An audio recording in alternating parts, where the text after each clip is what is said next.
there are a lot of books and there's a lot of focus for parents when they have teens in high school on really how to get their kid into the best college or into college overall. So why again did you focus more on the well-being of the child and their development rather again what often seems to be the most pressing priority for parents today? We were seeing, as I mentioned, these kids who were burned out and they were stressed out. And so they weren't performing well in school, or maybe they were making it through high school, but they were getting to college and they were falling apart and they didn't have the skills to really thrive in college. And so we wanted to give parents tools to help their kids thrive, both in high school and then beyond. The goal was to really help parents understand their appropriate role in navigating the tween and teen years. And then to help their kids develop resilience and grit and intention and to embrace failure.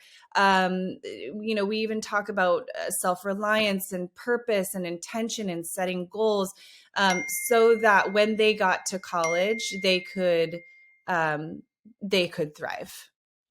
Wonderful, especially, we talk about grit and integrity and self-motivation. These are all the ideal qualities, right, that a parent should want to develop in their child. You focus, and we'll get back to that because I think that's really the meat and bones of your book. And I think that's also so helpful for parents of younger kids to start thinking about and working in that direction. In your book, you really do emphasize a lot that parents should take a step back, particularly in the children's teenage years, and let the children, guide their own process, their own schooling, their own goals.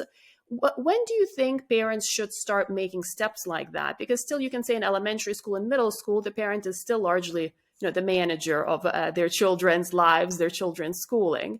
How do you make that transition and when does it start?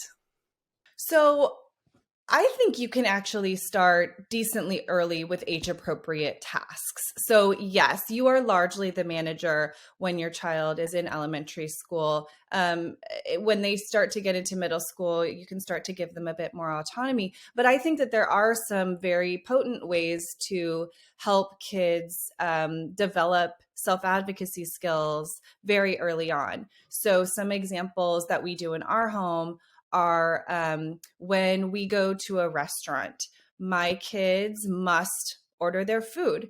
They're perfectly capable of doing it. And it has made them much more comfortable conversing with adults. So they have to order their food. If they want a cup of water, they need to ask for the water. If they want something to color, they need to ask for that. And I think that in giving them these little opportunities like that, they start to understand that they have a voice and that voice is valued. Another example is when we go to the doctor. My kids have the opportunity first, before I jump in to fill in the blanks, to tell the doctor why we're there, what hurts, or what's bothering them. And in doing so, again, they get comfortable advocating for their needs and saying what is wrong or what they need more of, before I do it for them. And then, of course, especially when we're at the doctor, well, of course, I know more than they do. And so I do have to jump in and fill in the blanks. But again, they're getting the first pass at it. So I think that those things can actually start very early on. And your kids are quite young, Jen, just for the audience. How old are your kids? They are. I have a 5, almost 6-year-old and an 8-year-old.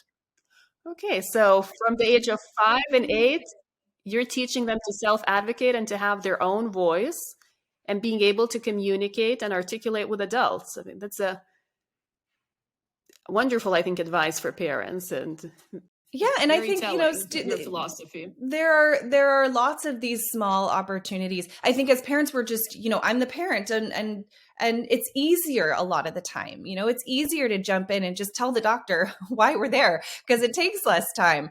But I think there's a lot of lessons to be learned in sitting back and zipping our lips and letting our kids have the first pass. Mm-hmm. What about self-motivation? And a lot of parents are concerned when they have a very bright child, but the child appears, academically unmotivated. what steps would you advise that parents take? And again, as early as elementary school, to try to help develop your child's academic self-motivation? I think there are a few things that parents can do to develop motivation. One is simply to give your kids room to explore, to support what excites them and not you. We all have our preferences, and we all have our talents and abilities. And sometimes as parents, we can, want to kind of live vicariously through our kids. But in the Parent Compass, we like to say, you had your turn. This is your kid's turn. So support what excites them. And then my co-author actually came up with this approach to school, which my co-author is Cindy Muchnick. And she does some great things with study skills and time management. And she came up with treating school like a job. So just as we as adults have to go to our job every day, whether it's being a mom or volunteering or going to an office, we have to show up every day, and we have to, we have to be present for our boss. We can teach kids to treat school in that way. They have 6, 7 bosses sometimes. And, that is their job. That's what they get up to do every day. And sometimes when we can do that, we can teach them that, school is something to be excited about. And that can in turn help their motivation. And I think also, again, you're probably going to hear me say this a lot today, but going back to those self-advocacy skills, I think when students feel empowered in the classroom, they become more motivated. When they feel that they have a voice and they can go to their teacher and tell their teacher what they need and what they're not getting and what they need help with, that can in turn influence their academic motivation as well. Thank you for watching. If you're enjoying this, make sure to subscribe and hit the notification bell so you don't miss future videos.